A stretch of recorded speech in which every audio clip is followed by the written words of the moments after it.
아버지 하나님, 세상에는 돈을 버는 기쁨도 있고 또 여러 가지 우리의 오감을 만족해 하는 쾌락들이 있는 것은 사실입니다. 그러나 우리가 구하는 기쁨과 쾌락은 무엇보다도 하나님을 알아가는 기쁨, 하나님과 더 깊어지는 기쁨, 하나님의 가르침대로 살아가는 이런 기쁨이 더 충만하길 원합니다.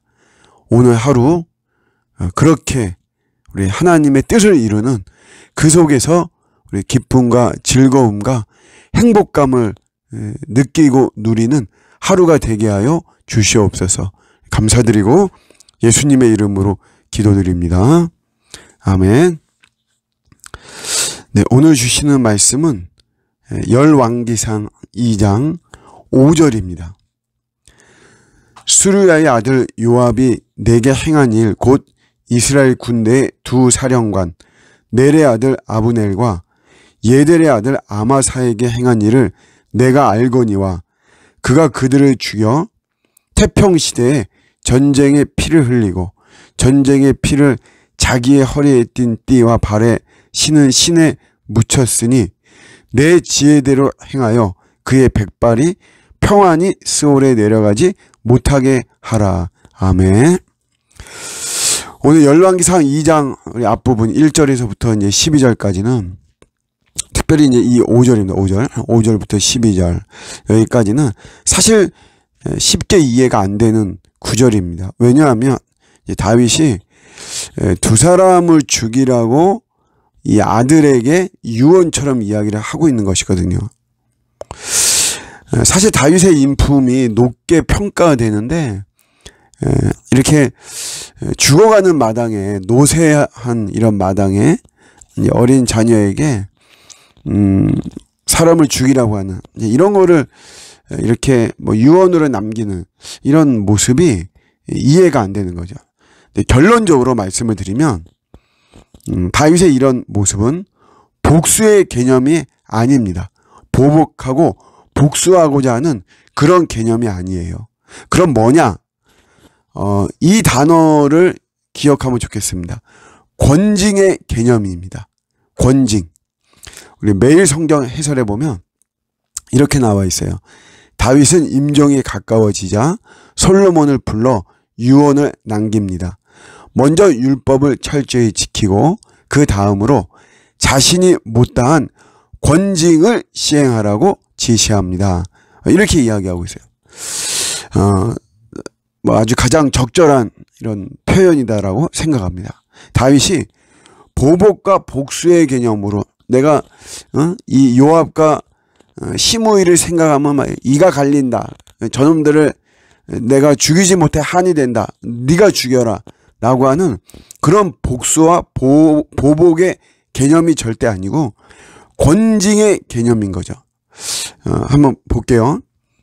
요압은 다윗이 아브넬과 조약을 맺고 평화롭게 이스라엘을 통합하려고 했을 때 개인적인 원한으로 아브넬을 죽였어요. 자기 동생을 이제 죽였다 이거죠. 그래서 사적인 원한으로 아브넬을 죽였어요. 아울러서 다윗이 내전의 상처를 치유하기 위해 압살롬 편에 섰던 아마사를 등용했을 때도 제멋대로 그를 죽였습니다. 자기가 어떤 사적인 그런 원한과 감정에 의해서 죽인 거죠. 그러니까 하나님의 공의를 실현하지 않았어요. 마땅히 그래야만 되는 그런 포지션에 있었는데 그렇게 하지 않은 거죠. 그래서 그를 제거함으로 하나님의 공의를 실현하고자 했던 것입니다. 시므이도 마찬가지예요.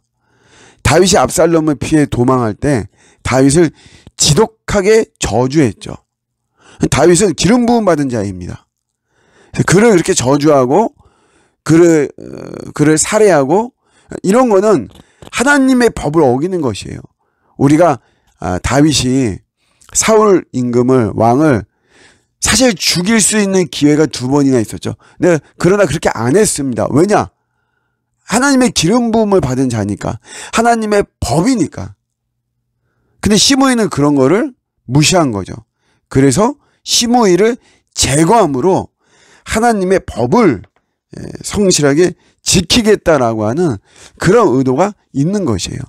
그래서 악을 제거하는 권징의 개념으로 우리가 봐야만 되는 것이지 개인적인 어떤 복수나 보복의 개념으로 나오면 안 됩니다.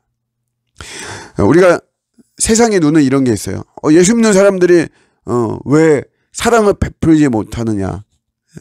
물론 우리는 최고의 법이 사랑입니다. 하지만 악을 그대로 둘 수는 없는 것이에요. 그 악으로 인해서, 이단으로 인해서 정통 복음을 지키고 그 복음대로 살려가는 사람들이 수많은 고통을 당하고 잘못될 위험이 많거든요. 단호하게 권징해야 됩니다. 처단하고 제거해야 되는 거예요. 그래서 우리도 이 정신을 가지고 해야 됩니다. 이 정신을. 단순히 어떤 사적인 복수와 보복의 개념이 아니고 권징하고자 하는 하나님의 뜻을 잘 펼치고 하나님의 공의로움이 스며들도록 하기 위해서 우리 하는 것입니다. 우리 개인에게도 마찬가지고 우리 가족이나 또 교회나 우리 공동체나 마찬가지로 복수의 개념으로 하는 것이 아니고 권징의 개념으로. 그래서 때로는 우리가 매를 들기도 하고 때로는 그런 정의로운 분노를 하기도 하고 그러는 것이죠. 요 말씀, 요 본문의 이 정신을 우리가 또 잘 본받는다면 오히려 저희들 안에 이런 죄악된 모습들 더 사라지고 선한 모습의 이런 삶이 반드시 될 것입니다. 오늘도 주 안에서 승리하는 저와 여러분들의 하루가 되시기를 주님의 이름으로 축복합니다. 아멘.